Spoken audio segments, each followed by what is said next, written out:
नमस्कार दोस्तों, स्वागत है आपका ड्रीम्स कैटलिस्ट यूट्यूब चैनल में जिसका विजन है accelerating businesses with in the India.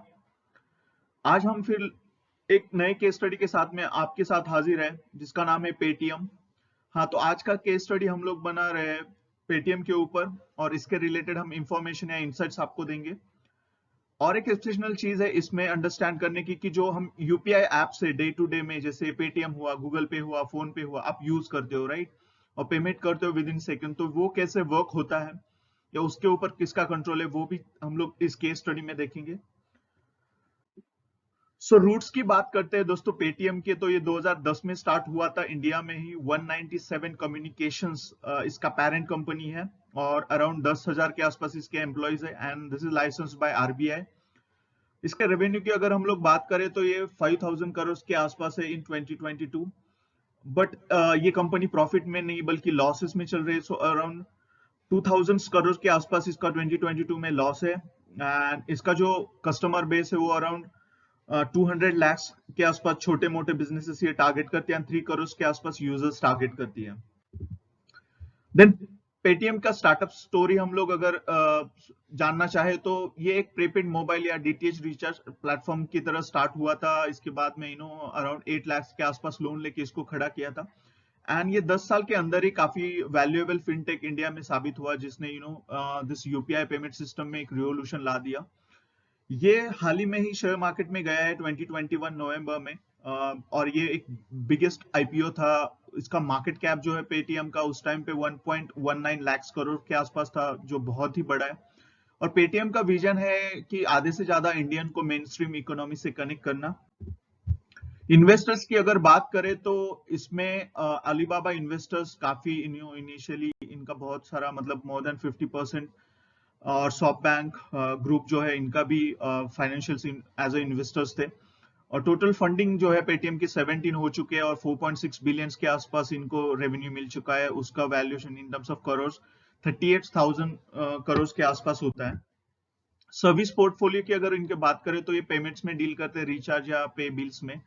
Then loans या क्रेडिट कार्ड ऑफर करते हैं, इंश्योरेंस या म्यूचुअल फंड्स भी ऑफर करते हैं एंड टिकट्स भी आप इनके प्लेटफॉर्म पे बुक कर सकते हो। नेक्स्ट देखते हैं इनका बिजनेस मॉडल है, हाउ दे मेक मनी या कैसे पैसे कमाते हैं। तो ये बी टू बी मतलब business to business and business to customer से पैसे कमाते हैं। First is convenience fee.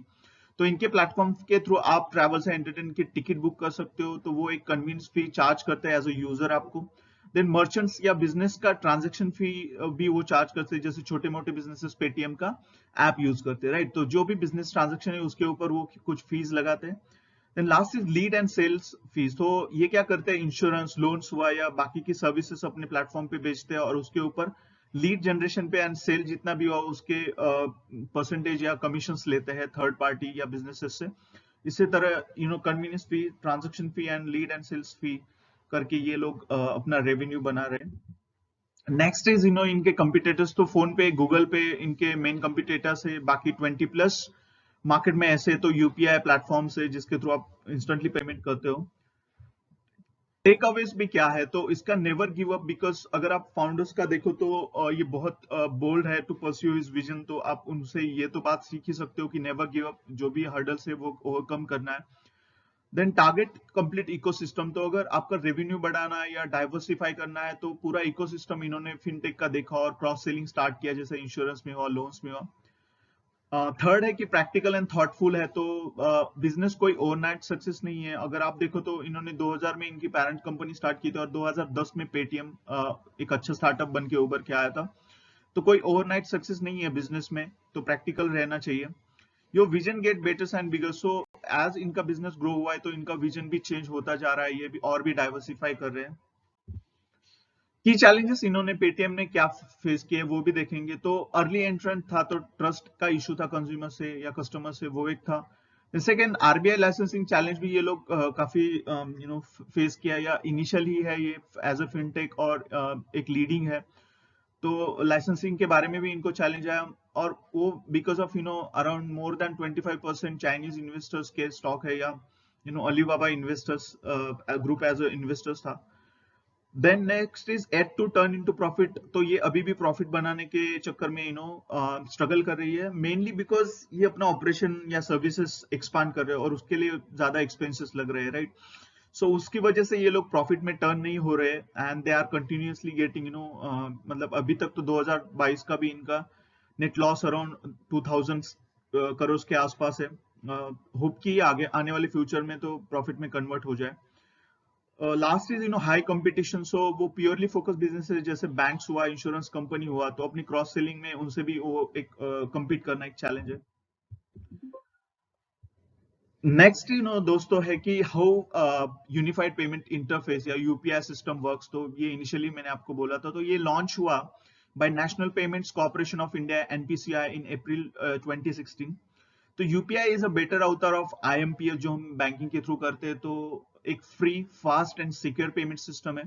तो यूपीआई वर्क कैसे होता है? यूपीआई वर्क होता है एनपीसीआई के थ्रू कंट्रोल होता है, उसके ऊपर कंट्रोल है रिजर्व बैंक ऑफ इंडिया। तो ये totally government control payment system है।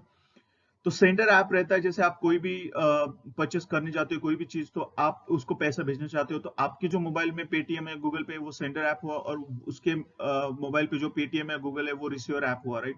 और दोनों के भी ऐप जो है वो एक बैंक से लिंक्ड होते हैं, राइट। एंड इसके बीच में जब आप उसको पैसा भेजोगे तो डेबिट करने का रिक्वेस्ट एनपीसीआई अपने सेंटर बैंक को भेजता है, और रिसीव करने का रिक्वेस्ट एनपीसीआई जो भी रिसीवर ऐप है उसके पास क्रेडिट करने के लिए भेजता है। उसके थ्रू ये पेमेंट सिस्टम चलता है। ये पूरा सिक्योर है। एक चीज आपको यहाँ पे ध्यान में रखनी की, यूपीआई ऐप जो है ये आपके कॉन्टैक्ट्स, आपकी पर्सनल इंफॉर्मेशन भी यूज कर सकते हैं, या आपकी जो पैटर्न ऑफ एक्सपेंडिचर है या कहाँ पे इन्वेस्ट कर रहे हो वो भी इनको पता होता है। तो ये एक चीज है, ये आपको ध्यान में रखनी है। तो आई होप ये केस स्टडी आपको अच्छा लगा होगा। अगर ऐसे ही new case studies, innovative startups के या इन्वेस्टमेंट्स के रिलेटेड इंफॉर्मेशन अगर आप सीखना चाहते हो, या स्टार्टअप इकोसिस्टम में और भी अपना नॉलेज बिल्ड करके अपने बिजनेस को और ऊंचाई तक लेके जाना चाहते हो, तो प्लीज हमारे ड्रीम्स कैटलिस्ट यूट्यूब चैनल को सब्सक्राइब करना और बेल आइकन को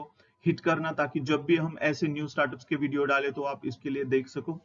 सो यहीं पे हम आज अपना ये पेटीएम केस स्टडी खत्म करते हो। होप आपको अच्छा लगा होगा। Thanks a lot, bye bye.